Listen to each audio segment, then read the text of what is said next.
आज आर्जव धर्म है, सरलता की बात है। कुटिलता से ही कर्मों का बंध होता है, वो बंध से ही संसार का संबंध होता है। मायाचारी से नहीं बंधो, सरलता से जीवन का संबंध होता है। मगर ये जीवन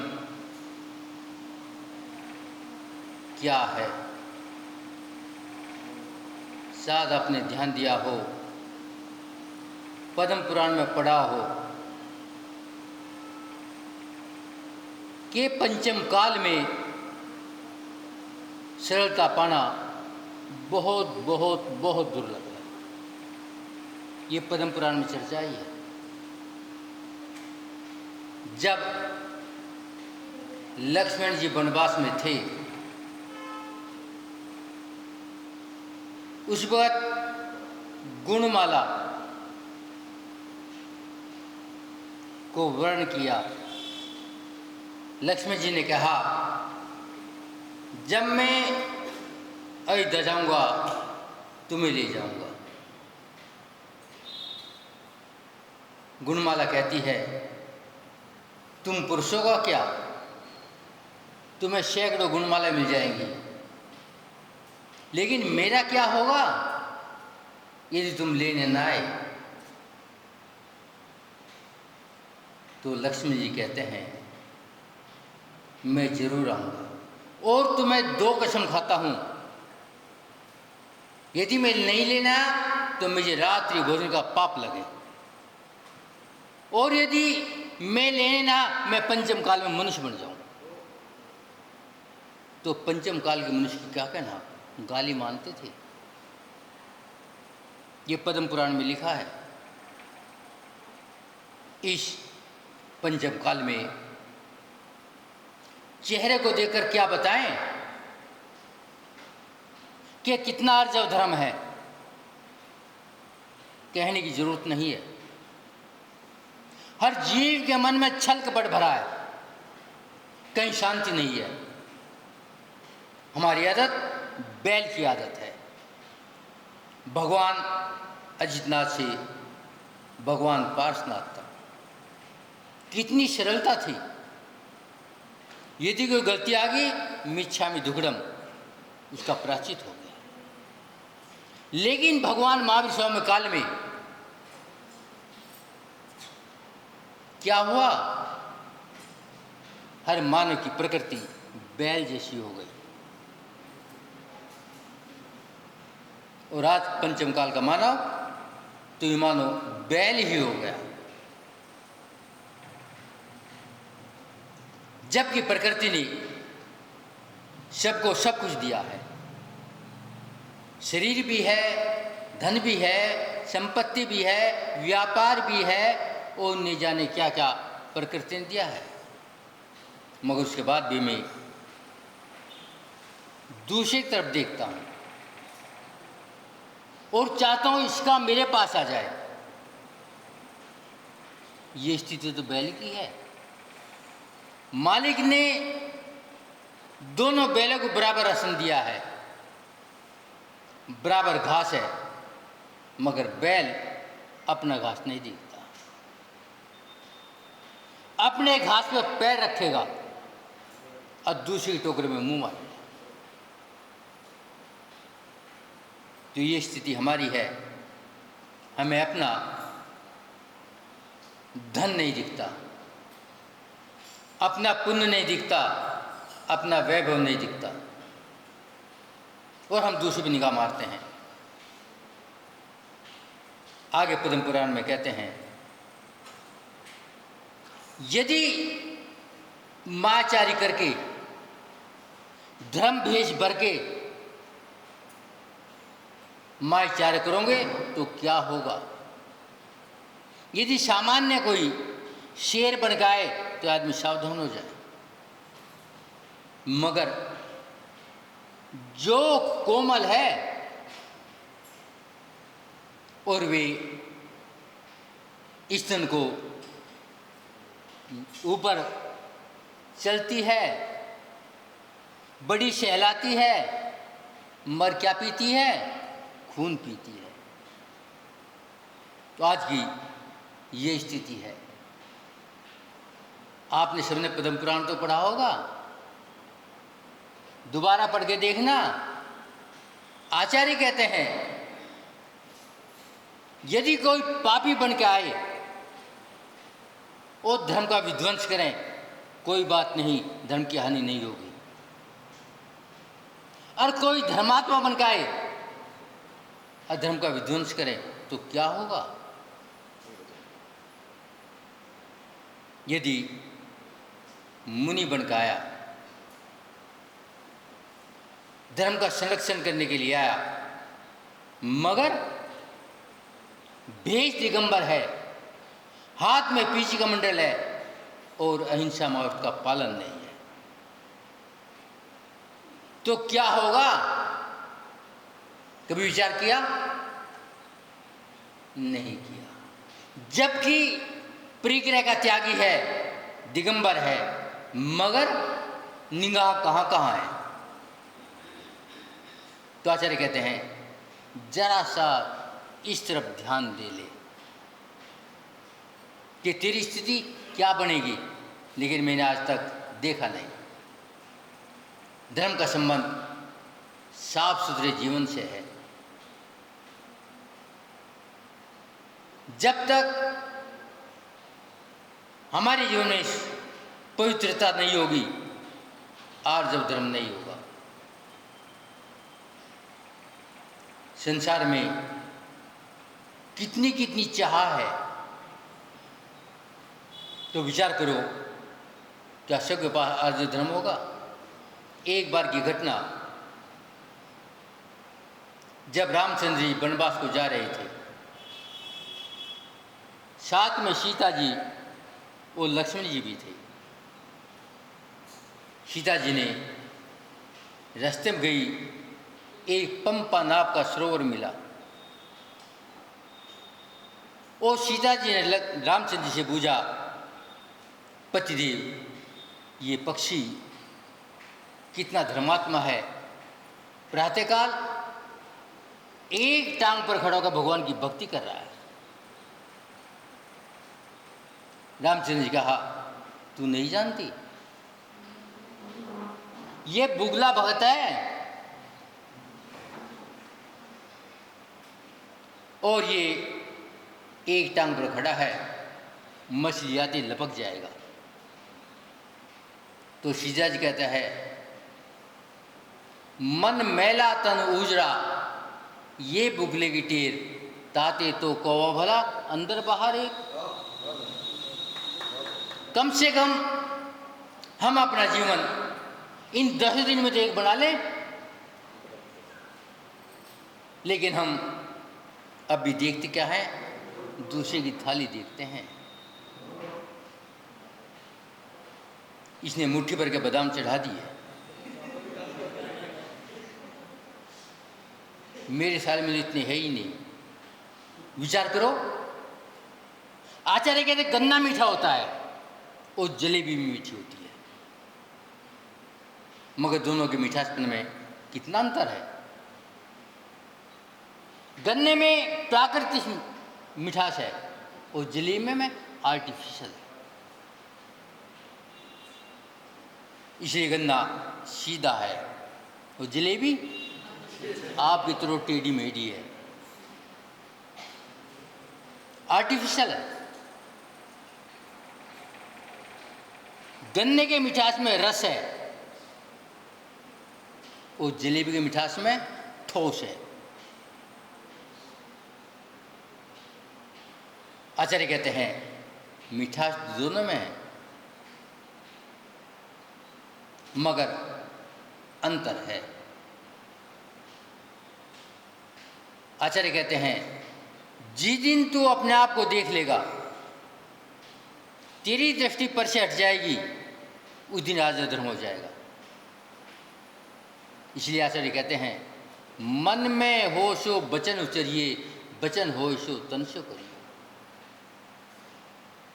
मगर स्थिति क्या है? मुंह में राम, बगल में छुरी। इसे कहते हैं आस्तीन का सांप। बार भगत हैं, क्रिया में भगत दिखाई देते हैं, मगर मुंह का लगे डंग मारते हैं।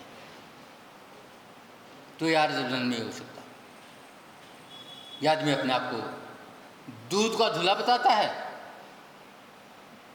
साफ सुथरा बताता है, चाहे कोयले की खदान में काम करता हो। तो विचार करो क्या स्थिति है। आज हम देखते हैं कि यह आदमी का जीवन भ्रूपिया है। चेहरे उसे अपना ही नहीं पता मेरा चेहरा कौन सा है। घर में चेहरा क्या है, पत्नी के आगे क्या है, बच्चों के आगे क्या है, दुकान पर क्या है, नौकरी में क्या है, स्कूल में क्या है, सब चेहरे अलग अलग। घर की ड्रेस क्या है, मंदिर की क्या है, शादी की क्या है, गर्मी की क्या है, सर्दी क्या, सब चेहरे अलग अलग। तो आप कौन हो? आजाद धर्म के मानने वाले हो या भ्रूपिया हो? विचार करो। आचार्य कहते हैं संसारिक प्राणी माया की मूर्ति है। आपने देखा होगा कौन याद व्यक्ति कौन होता है जिसके 2 हाथ हैं, 2 पैर हैं, सिर है, आँख हैं, नाक हैं? वही आदमी है, मगर सच्चाई नहीं देखी। खेत में एक बुजुका होता है, उसके भी हाथ भी है, पैर भी है, सिर भी है, आँख भी है। तो लगता है पंचम काल के व्यक्ति वही बुजुका हैं। ना खाएंगे ना खाने देंगे, ये काम तो बुजुर्गों का है।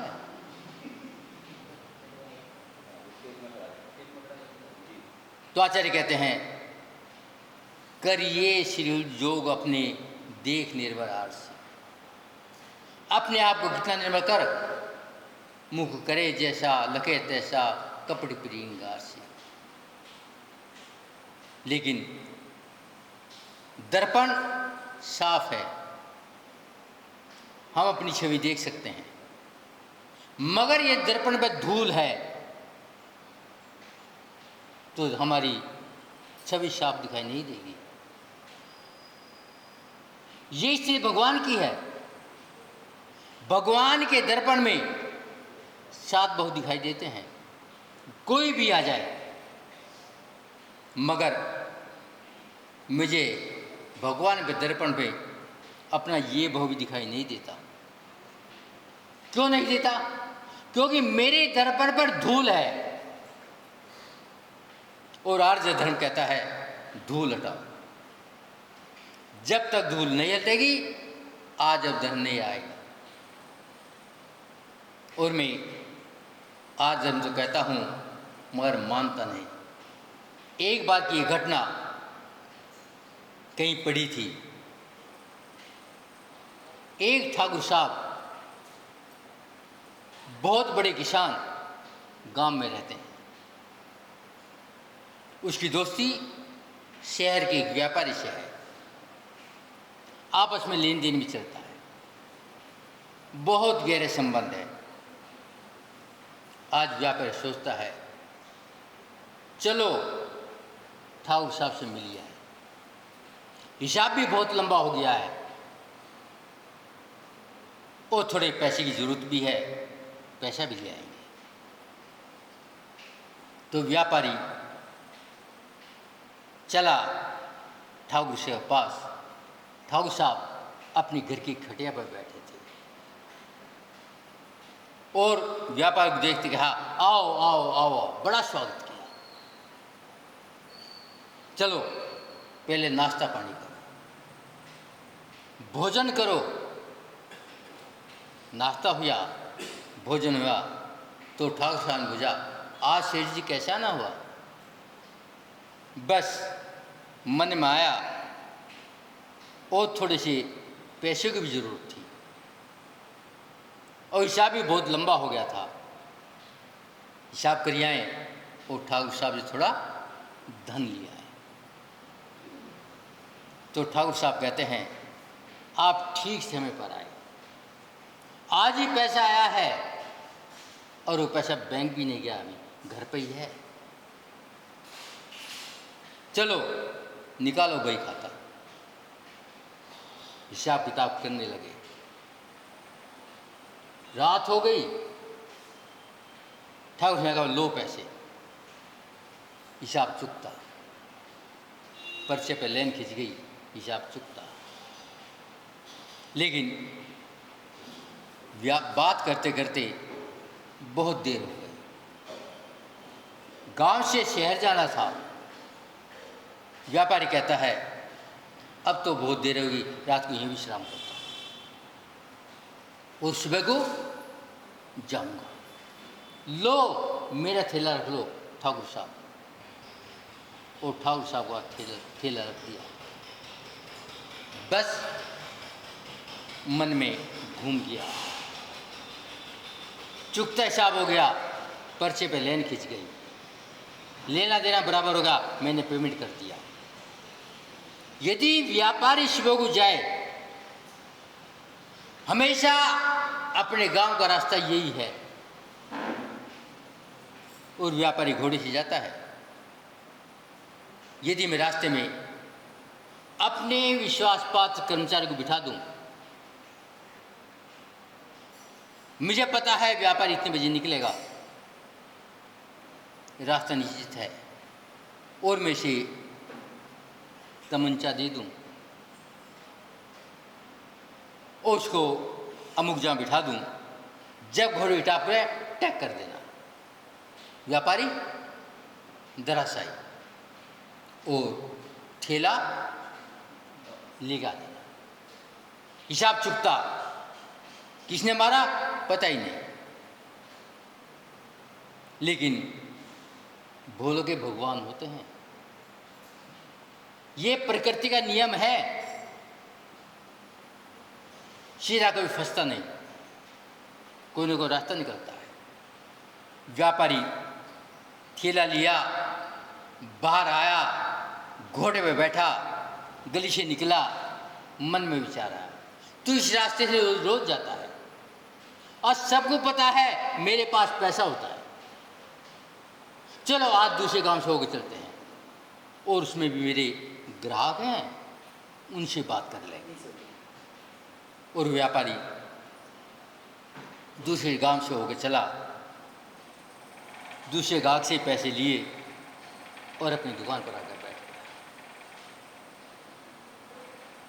लेकिन ठाकुर जी सोचते हैं अब तक क्यों नहीं आया, बहुत देर हो गई, हो सकता है उसके मन में बेईमान आ गया हो, वो थैला लेके गायब हो गया। उसने जब ही तुरंत अपने बेटे को बुलाया, एक ही बेटा था।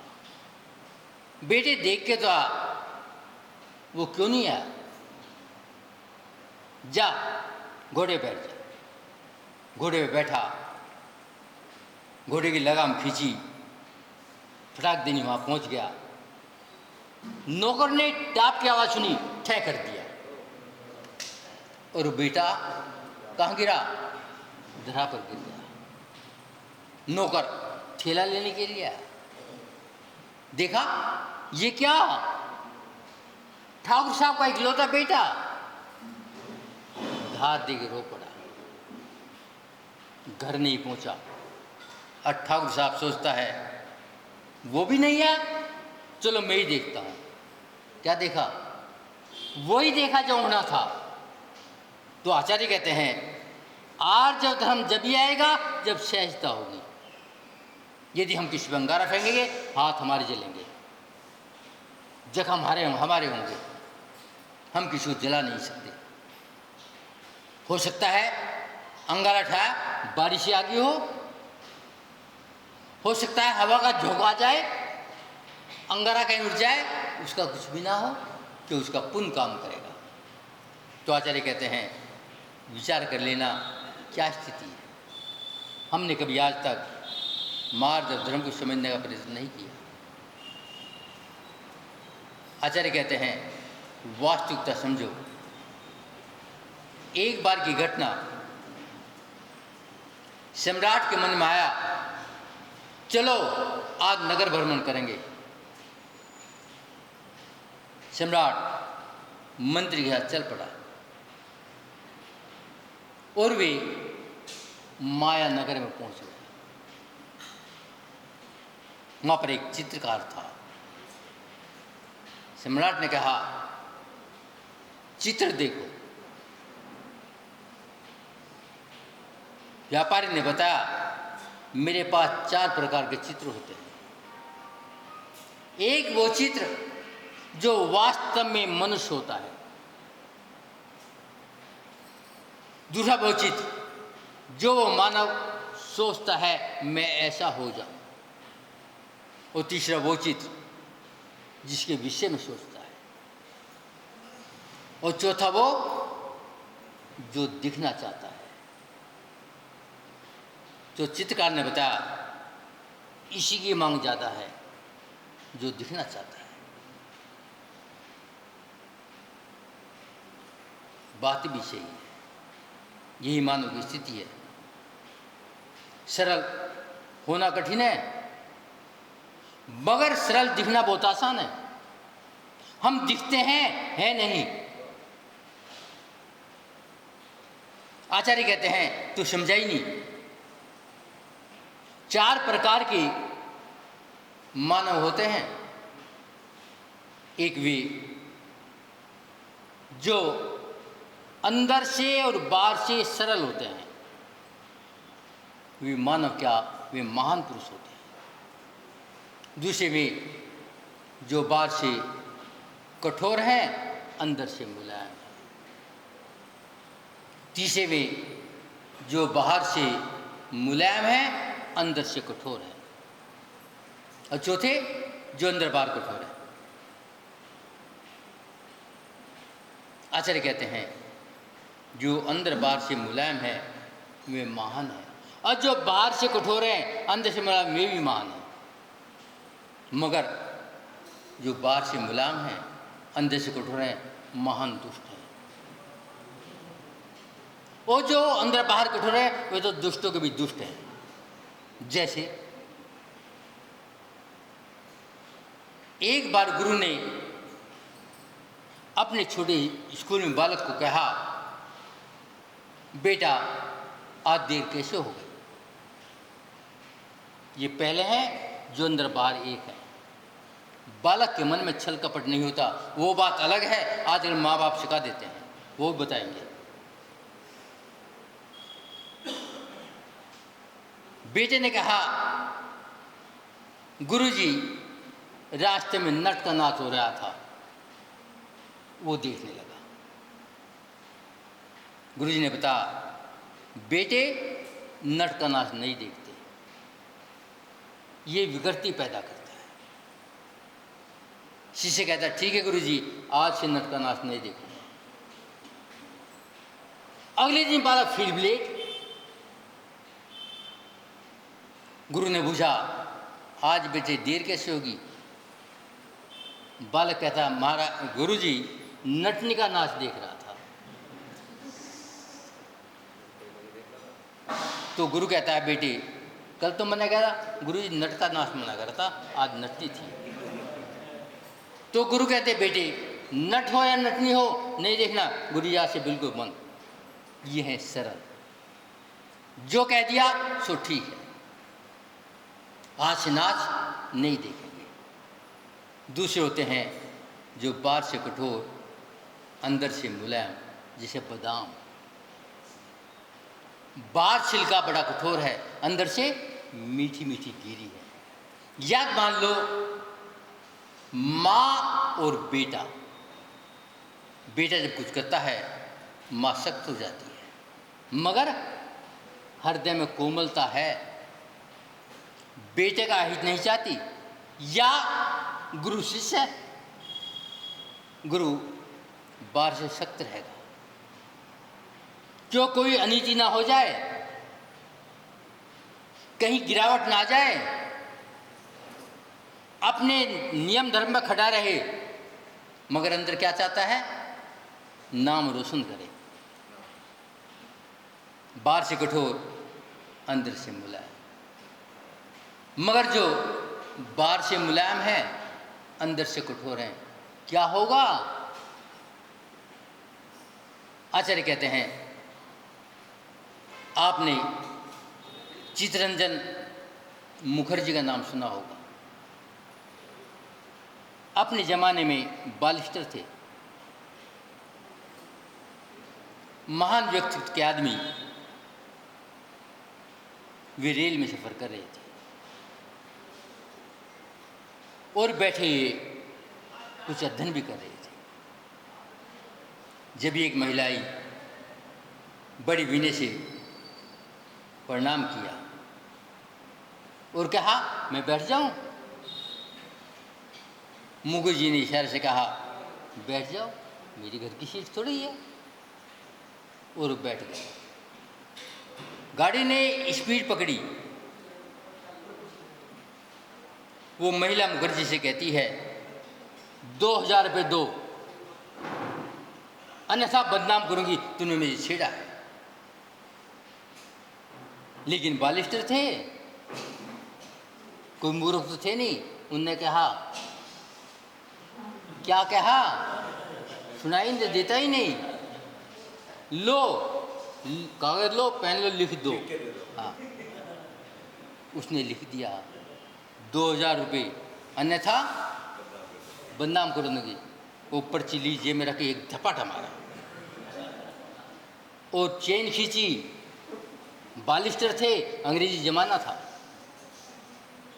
पुलिस आई, पर्चा दिखा, गिरफ्तार करवाया, सजा हो गई। तो आचार्य कहते हैं, आप कौन से हो? देख लेना, कर्मों की सजा होगी। आप यहां तो निकल सकते हो, मगर कर्म से नहीं निकल सकते, क्योंकि यहां तो तुम्हारी चलती है। चौथे हैं, जो अंदर बाहर कठोर। इसके लिए उदाहरण आता है, एक पड़ोसी का अपने पड़ोसी झगड़ा चल रहा है और कोर्ट में रोज तारीख लगती थी। पड़ोसी बीमार हो गया। डॉक्टर ने कह दिया, बस घंटे 2 घंटे का है, जाने वाला है। उस बूढ़े ने अपने बेटे को बुलाया और कहा, एक काम करना, क्या मैं मरने वाला तो हुई, मेरे दोनों हाथ पैर काट के पड़ोसी घर में फेंक देना। पुलिस आएगी, गिरफ्तार कर लेगी, सारा झगड़ा खत्म। तो ये कौन सा न्याय है? न्याय कुछ नहीं होता, ये कटुलता है। वो कटुलता ही संसार का कारण है। लेकिन मैं संसार में फंसना चाहता हूँ, निकलना नहीं चाहता। तो विचार करो, मेरी स्थिति क्या है? मैं कहाँ खड़ा हूँ? यदि मैं इसी संसार में हूँ तो क्या होगा? आचार्य कहते हैं,